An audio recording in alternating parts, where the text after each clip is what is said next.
함께 말씀 보겠습니다. 누가복음 22장 14절에서 20절 말씀입니다. 누가복음 22장 14절에서 20절. 때가 이름에 예수께서 사도들과 함께 앉으사 이르시되 내가 고난을 받기 전에 너희와 함께 이 유월절 먹기를 원하고 원하였노라. 내가 너에게 이르노니 이 유월절이 하나님의 나라에서 이루기까지 다시 먹지 아니하리라 하시고 이에 잔을 받으사 감사기도 하시고 이르시되 이것을 갖다가 너희끼리 나누라. 내가 너에게 이르노니 내가 이제부터 하나님의 나라가 임할 때까지 포도나무에서 난 것을 다시 마시지 아니하리라 하시고 또 떡을 가져 감사기도 하시고 떼어 그들에게 주시며 이르시되 이것은 너희를 위하여 주는 내 몸이라. 너희가 이를 행하여 나를 기념하라 하시고 저녁 먹은 후에 잔도 그와 같이 하여 이르시되 이 잔은 내 피로 세우는 새 언약이니 곧 너희를 위하여 붓는 것이라. 아멘. 고난주간 계속 관련해서 말씀 살펴보고 있는데요. 우리가 좀 전에 읽었던 대목은 이제 마지막 유월절 만찬을 함께 제자들하고 함께 하시면서요. 첫 성찬을 제정하시는 장면에 대한 기록입니다. 이렇게 생각해 보도록 하겠습니다. 14절부터 이제 장면이 쭉 들어가고 있는데요. 때가 이르러서 이제 예수님과 그 제자들이 함께 앉았다라고 이렇게 표기를 할 수 있는데 누가가 의도적으로 사도들과 함께 앉았다라는 그런 표현을 사용하면서요. 바로 이 사건이 이제 교회의 기초가 되는 그런 사건임에 대해서 이제 사도라는 표현을 이제 사실은 제자들이죠. 계속 제자들이었는데 교회의 그 권위를 가지는 리더의 또 그들을 표현하는 그 지칭이 이제 사도라는 표현인데요. 의도적으로 누가가 이것이 교회의 일종의 기초가 되는 그런 사건임을 이제 암시하는 그런 표현으로 이제 사용했다라고 학자들이 이야기를 하는데요. 제자들과 함께 앉아서 식사를 하십니다. 그러면서 하셨던 표현이 이 유월절 먹기를 원하고 원하였노라. 개인적으로 다시 말씀 보면서 참 이렇게 마음이 뜨거워지는 그런 표현이었는데요. 절대 내가 이 밥 먹기를 원하고 원했다라는 그런 표현은 아닐 것입니다. 이 유월절 식사를 함께 하면서 고난의 의미를 가르치시고 그를 통해 베푸시는 구원과 그 구원의 하나님에 대해서 가르치시길 원했다라는 그런 표현으로 고난받는 종으로 오셔서 그가 받으실 죽음의 의미가 무엇인지 그것을 통해서 베풀어질 구원의 의미가 무엇인지 제자들에게 다시 한 번 더 분명하게 보여주며 그 놀라운 하나님에 대해서 다시 한 번 더 증언할 수 있는 기회를 그것을 원하고 원했다라는 그런 의미로 볼 수 있고요. 간접적으로는 하나님의 백성을 그렇게 해서 하나님께로 인도하시기 원하시는 하나님의 열정을 내가 이것을 원하고 원했다라는 그 예수님의 고백은요. 그 뜻을 이루시기 원하시는 하나님의 마음을 다시 보는 것이고 결국 그 예수님의 구속의 사역을 통해서 하나님의 백성을 다시 하나님께로 돌이키기 원하시는 하나님의 열정을 보일 수 있는 그런 표현이 아닐까 또 생각이 되어지고요. 또 다른 의미에서는요.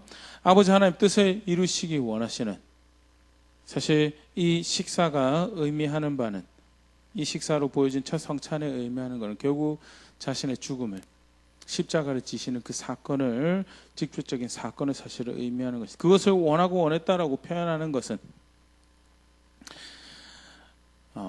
아버지의 뜻이 그렇게 비록 자신의 상함이고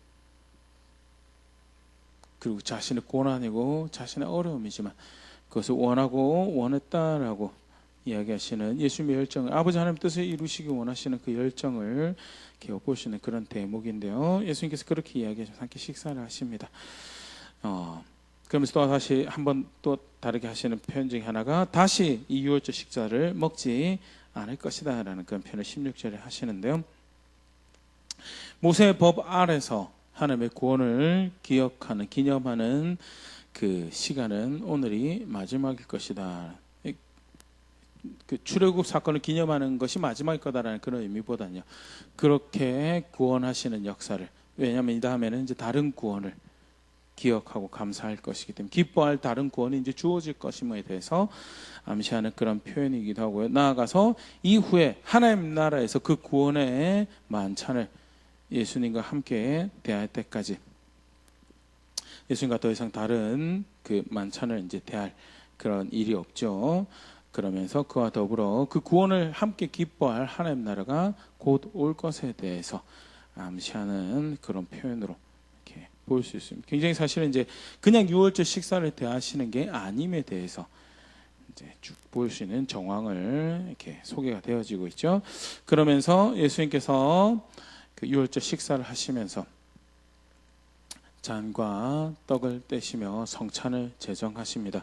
성찬을 제정하시면서 그것이 의미하는 바를 이제 가르치시는데요. 첫 번째, 너희를 위하여 주는 내 몸과 너희를 위하여 붓는 내 피다라는, 너희를 위해 내가 이 것으로 상징되어진 죽음을 이제 곧 이따 당할 것인데, 첫 번째 그것은 너희를 위한 것이다. 너희를 위한 것이. 십자가의 죽음은요 예수님의 것이 아니라 우리의 것이었다라는 것을 의미하는 거죠. 그가 찢기신 몸은, 그가 흘려야 될 피는 사실은 우리가 흘려야 되는 거였다.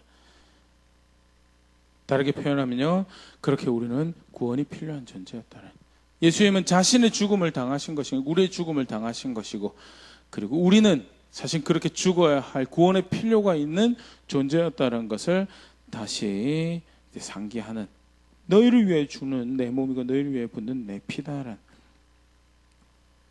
그렇게 구원이 필요한 존재인데, 그런데 예수님께서 그 필요를, 그 구원의 필요를 내가 대신 내 몸을 찢어서 내 피를 흘려서 내가 제공하고, 하나님께서 그 필요를 채우신다라는 것을 누구를 통해서? 예수님을 통해서, 그 십자가 부활을 통해서. 그래서 그 십자가는 결국 나의 구원의 필요를 채우시는 하나님의 사역이고 수고다라는.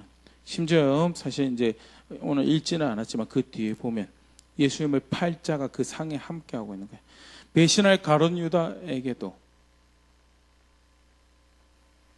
가룟 유다 구원받았다라는 의미보다는요, 가룟 유다에게, 가룟 유다를 위해서도 죽으시는, 보통 그렇게 표현하죠. 예수님을 대적한 바리새인들을 위해서도, 그들을 위해서도 죽으러 오신 예수님이고, 그들을 위해서도 십자가에 못 박히신 예수님이시다라는.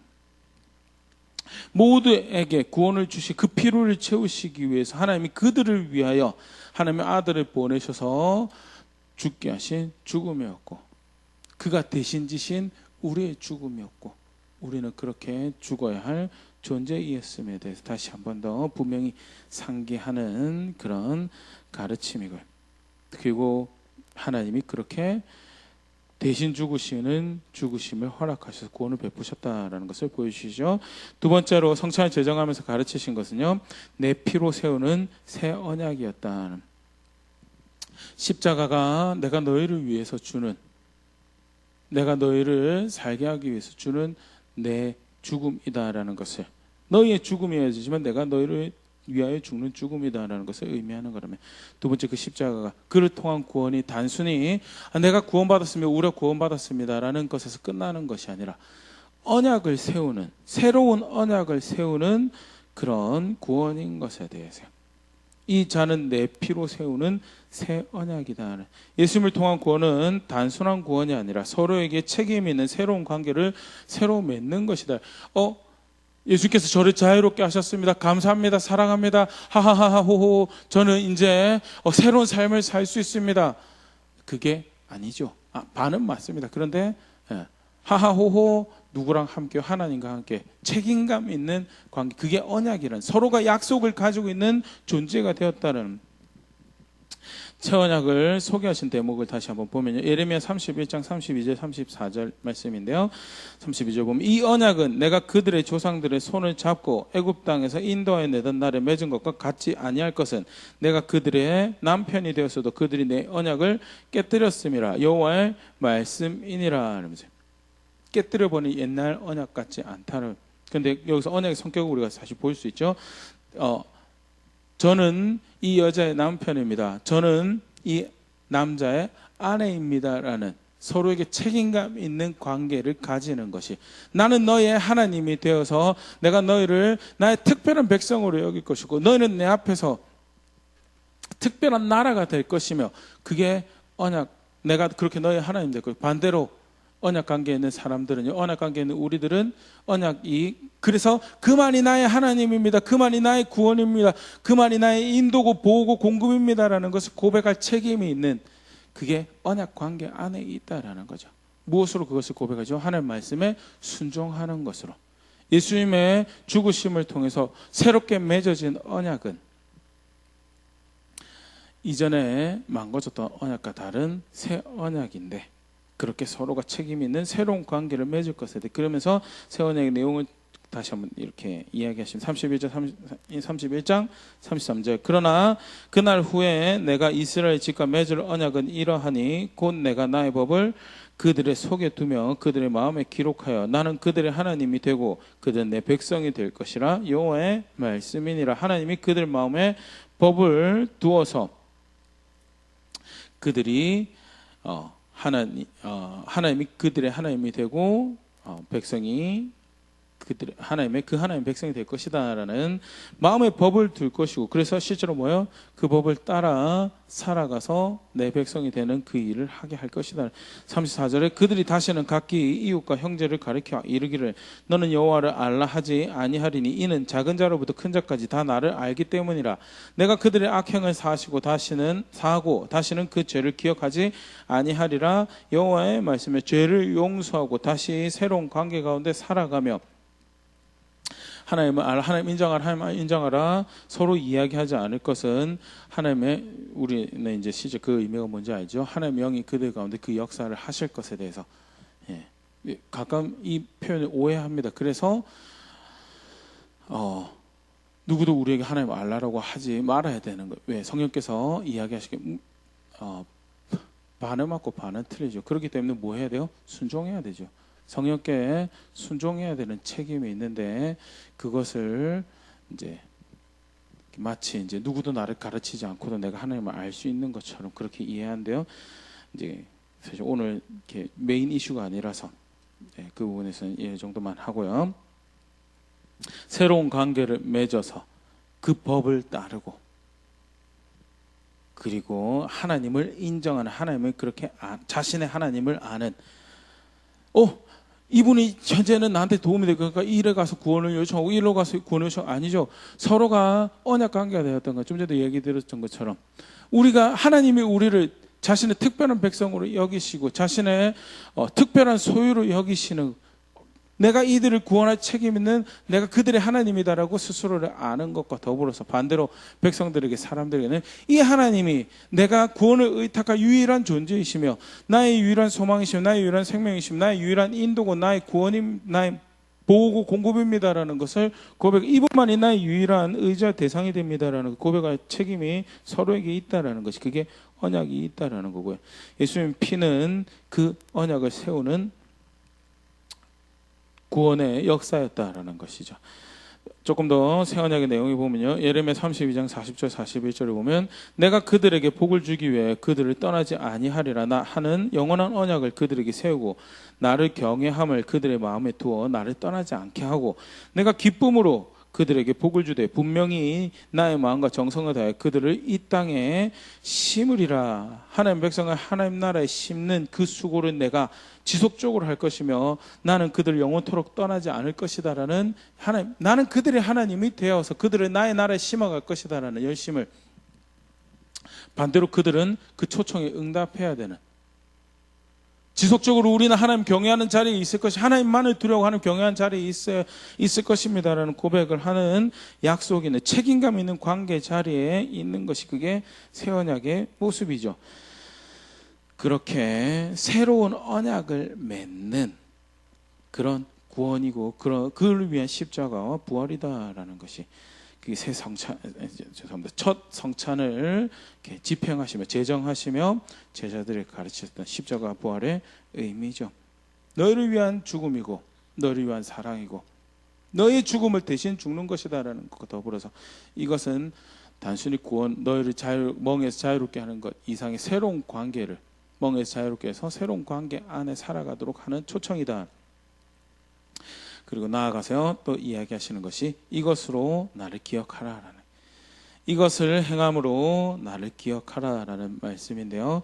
뜯어지는 빵과 부어지는 포도주로 자신의 죽음으로 찢겨지는 살과 흘려지는 피로 기억되어지기 원한다는 예수님의 자기 소개죠. 나는 구원의 하나님인데, 구원을 베푸는 하나님의 아들인데, 하나님 독생자인데, 하나님의 어린 양인데, 나는 무엇으로 기억되어지기 원하냐? 찢겨지는 십자가와 부활로 나는 기억되어지기, 그 십자가로 내가 기억되어지길 원한다. 예수님을 기억하는 여러 가지 모습들이 있습니다. 사람을 낚는 어부의 모습도 있고 선한 목자의 모습도 있고, 실제로 초대교회에서 그런 그림들로 예수님을 향한 신앙을 고백했던 그런 상징들이, 기록물들이 남아 있습니다. 그럼에도 불구하고 궁극적으로 예수님을 기억하는 가장 대표적인 상징으로 이제 규정이 된 것이 1세기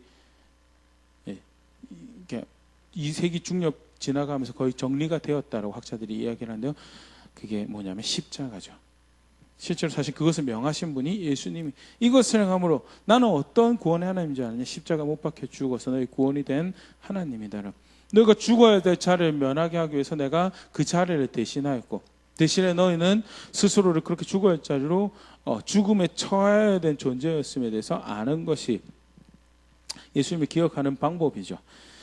예수님은요, 십자가로 기억되어지기 원하셨고, 십자가는 예수님의 전생에 걸친 목적이었다라는 걸 성경에 가르치고 있는데요. 요한복음 12장 27절, 지금 내 마음이 괴로우니 무슨 말 하리요? 아버지와 나를 구원하여 이때를 면하게 하여 주옵소서. 그러나 내가 이를 위하여 이때에 왔나이다. 내가 이것을 위하여 왔습니다. 그게 뭐죠? 십자가였다라는. 놀라운 모습들이 많이 있습니다. 하지만 예수님이 제자들이 자기를 기억하고 교회가 자기를 기억하고 자기를 안다고 할 때 무엇으로 알기 원해? 십자가의 예수님으로. 십자가는 단순히 예수님의 상징일 뿐만 아니라 사도들이 전하는 복음의 중심에 있었고, 그리고 그들의 신앙의 중심에 있었던 것이, 고린도전서 2장 2절에 보면 내가 너희 중에 예수 그리스도와 그의 십자가에 못 박히신 것 외에는 아무것도 알지 아니하기로 작정하였음이라.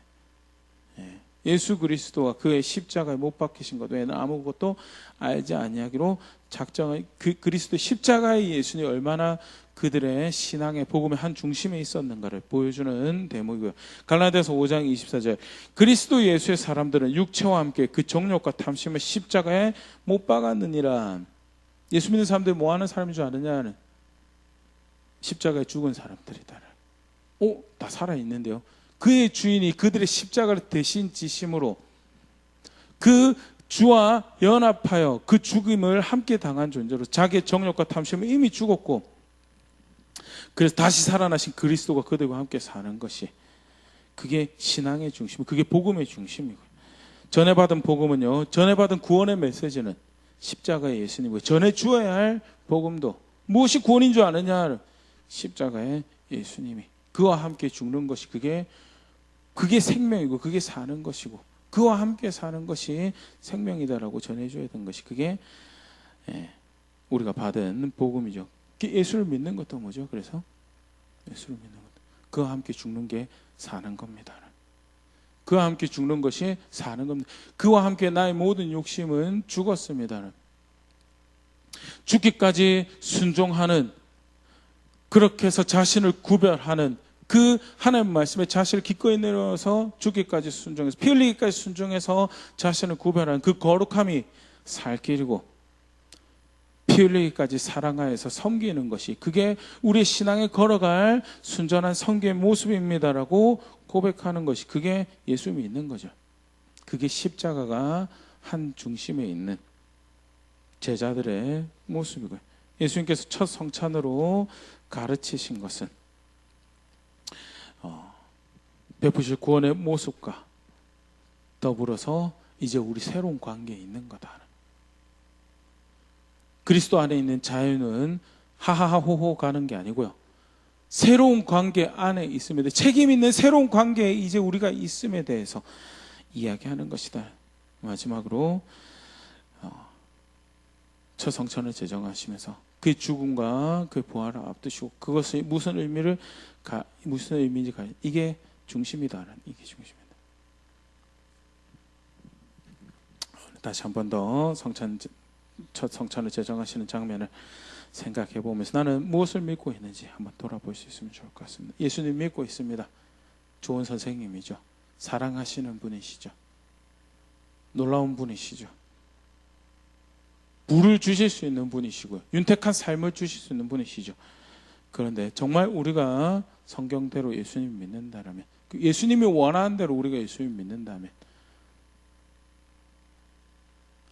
나의 죽음을, 그의 죽음과 연합하는 나의 죽음을, 그것을 구원이라고 말씀하시는 그 예수님을 믿는 것임에 대해서, 나아가서 그를 알고 구원받았다고 할 때 그가 나에게 허락하신 자유는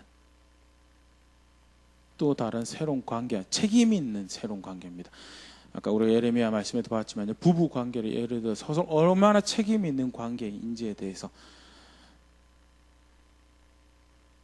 하나님은 나의 책임을 다해 가시는데, 하나님은 나의 하나님으로서 나의 인도자와 나의 구원자와 나의 생명이 되신 그 하나님으로 자신의 책임을 다해, 나는 내 쪽에서는 그 구원의 하나님을 안다라고 하는데 책임감 있는 신앙을 살아가고 있는, 책임 있는 그런 자리인지, 난 다른 구원이 없습니다. 죄송합니다. 저는 다른 구원이 없습니다.